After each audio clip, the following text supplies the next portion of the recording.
YB stays on your neck.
Here we go. Keep building, keep building. Keep going, keep going. Coming into your last 10. Here we go, all the way through. All the way through. Keep working, keep working, keep working, keep working. All the way, all the way. You've got 1 minute off. Got 1 minute.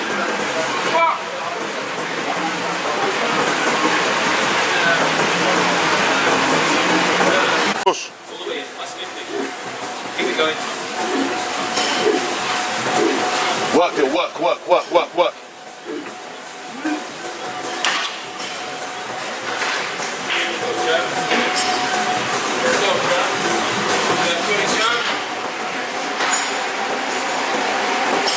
Yo my dons, make sure you hit that like button, comment, subscribe and obviously hit the bell for notifications.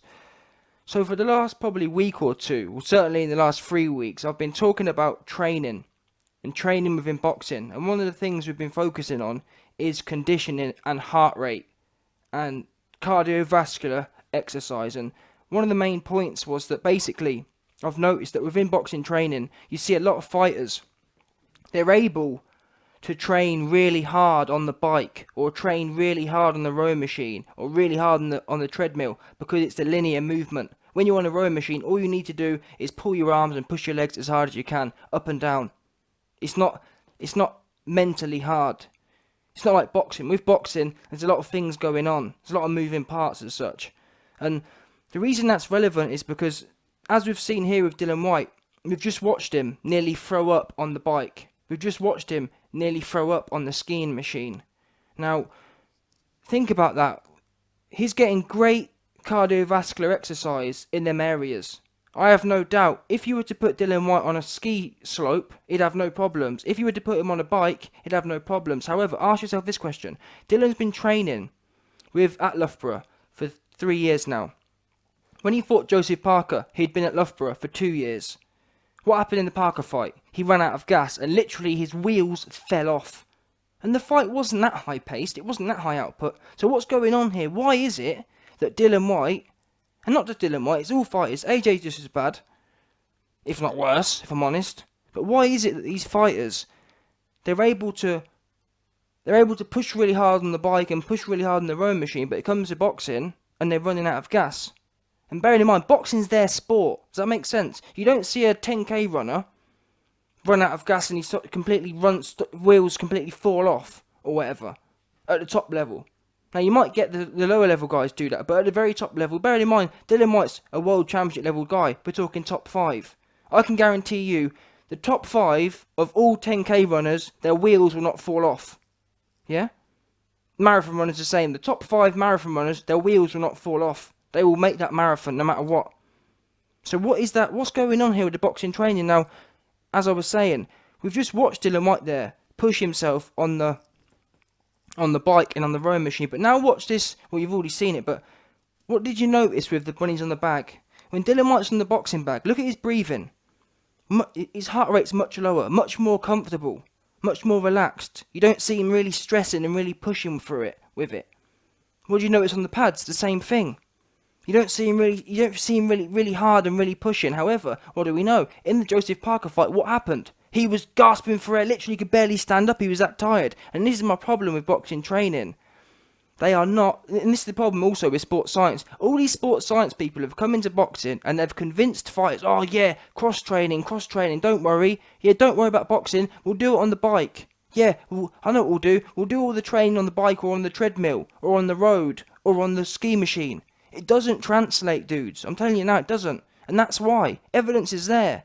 Why is it, AJ's the same, why is it AJ can bang the bike and bang the treadmill and bang the rowing machine all day, but can't do his job, do what he's actually paid to do, box? Why is he running out of gas after 3 rounds? I'll tell you why. And this here, the videos we've just seen there, highlight it perfectly. I'm sorry, cross-training does not work. There might be some minor transfer, i.e., if you are really fit on a bike, there might be some minor transfer, but ultimately, being ultra fit on a bike does not translate across all sports. If you take Michael Phelps, he will not be able to run for squat if he's not running.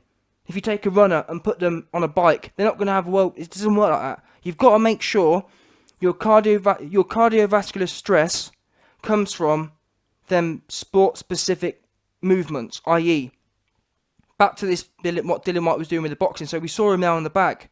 We saw him there on the pads.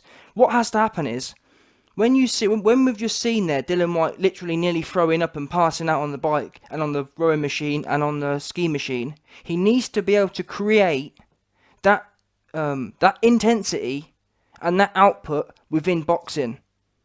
Yeah, we should be seeing in training. You should be seeing Dillian Whyte and AJ puffing like they puff on the rowing machine or on the bike. That's what you need to do in this sport. In every sport, in fact, the main workload should be coming within your sport. Now, if you want to do a bit of bike as well, that's fine. But what shouldn't be happening, or what I've noticed is, within boxing, I see fighters working the hardest, not on the pads, not on the bag.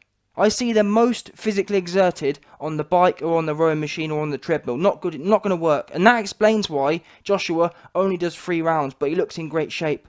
You can get in great shape, but it doesn't matter how it works. You have to condition this. You have to condition your central nervous system and your cardiovascular system for very particular movements. And boxing is nothing like running, nothing like cycling, nothing like rowing. Absolutely nothing like it.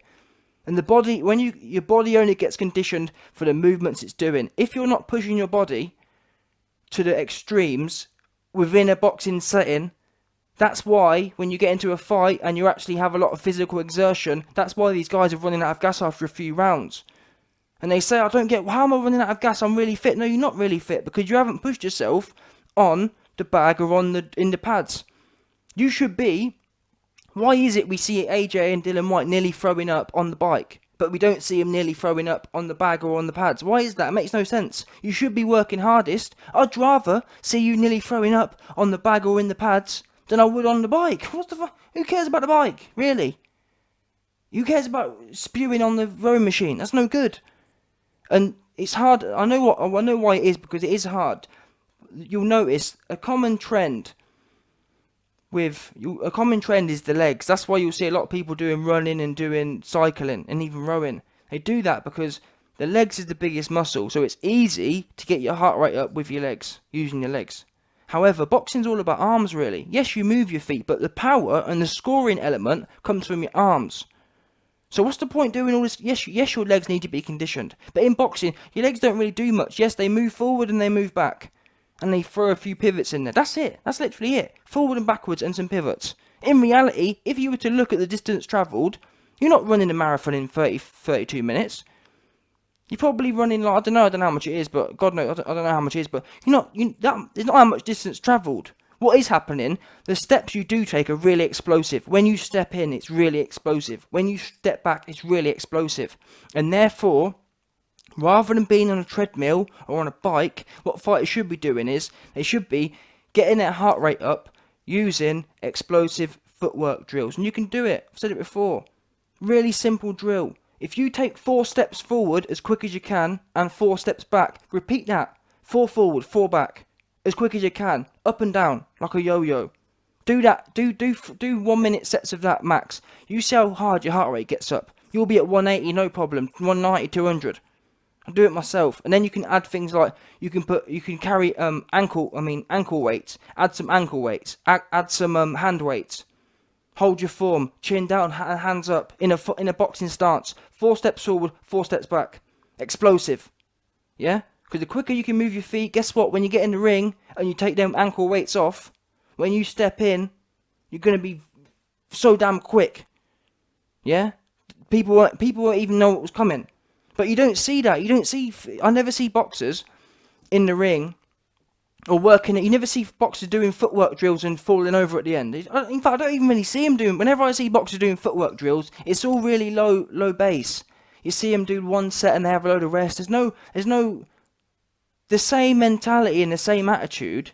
No one's applying that same attitude they apply on the bike to the footwork drills. I don't see it. Maybe I'm wrong. Someone please show me some evidence. Show me some evidence of people doing in a boxing setting footwork drills where they're really pushing their heart rate up. You don't see it, and that's why when they get in the ring and they do a few rounds and their legs fall off because they haven't conditioned their legs to do their movements. It's very particular movements in boxing, very particular, and that's that part. Anyway, the arms part, as I was saying, the arms don't really get worked. What's the point doing a whole load of bike and a whole load of treadmill and a whole load of rowing when all the scoring, all of the power comes from your arms? What's the point? I just don't get it. Why would you want it? Your legs need to be fit, yes, but your arms need to be fitter. Fact. That's what's scoring the points. That's what knocks people out. So what exercises are you doing to really condition your arms? Because from what I see, you could say, oh, well, I'm doing the pads, I'm doing the bag. Yeah, but you're not, because you're not really tiring yourself out. On that bag and on them pads, or maybe not so much the pads, all I'm saying is at one particular place, or ideally in multiple places, you need to be pushing the bag work and the pad work to the same extent that you're pushing the cycling and the treadmill. Yeah? If you get, that's as simple as that. Put a heart rate monitor on. And if on the bike you get to 180, 190, that's what you need to be replicating on the bag. Fact. Simple. And how you do that is, you just got to do pure work rate. You're going to have to be doing 200, 300 punches around. Pure work rate. And not only with the work rate, and this is how you do it. It's all about thinking about what you're doing psychologically, i.e. power and speed is how you get your heart rate up. When you go on the bag, every combination you put in, think about being as quick as you can. Not only being as quick as you can, but being as powerful as you can. Think about building in head movement.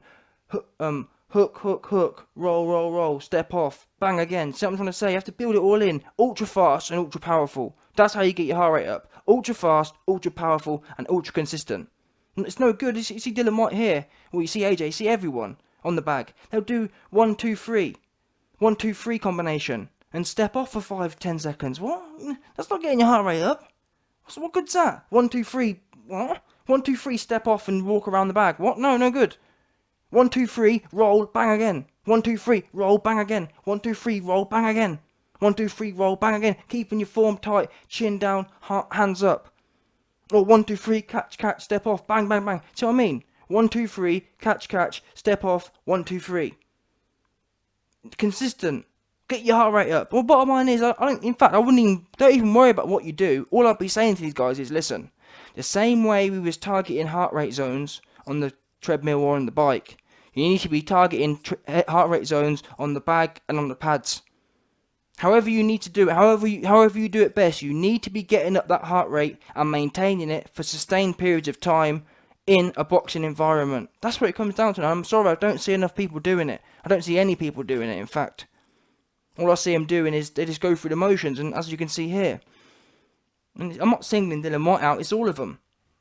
They're all as bad as each other, but why is it you see him falling over on the bike, but look how he is on the bag. He's hitting the bag, but there's no level of intensity there. He's kind of going through the motions, really aerobic. And aerobic, you can't work your anaerobic energy system every day. Aerobic's your everyday thing. You can do aerobic every day of the week. Anaerobic's probably 2 or 3 times a week. You can really push the anaerobic boundary. But still, you always see it the same on the pads and on the bag. All I ever see fighters do is really average paced, and you know what I mean. There's never any exertion there, really. There's never any heavy breathing. Yet I see them on the cycling, and they're puffing. They're falling over. They're all being sick. How the fuck? What's the point in that? Don't make no sense. But I'll be intrigued to see what you guys think anyway. Maybe what I'm talking is rubbish, and all these sports science guys. Oh yeah, don't worry about boxing. We'll do it on the bike. Make no damn sense to me, man. And that's why I wouldn't mind if all this cross training shit was working. And these fighters were going in there and had more energy than ever, I wouldn't have a problem. But these guys have got all this sports science, they get in there and they run out of gas after 3 rounds. What's that about? I thought you was all banging the bike and banging the treadmill. Where was the treadmill in the 3rd round when Joshua was puffing? Where was the treadmill in the 10th round when Dillian Whyte's wheels fell off?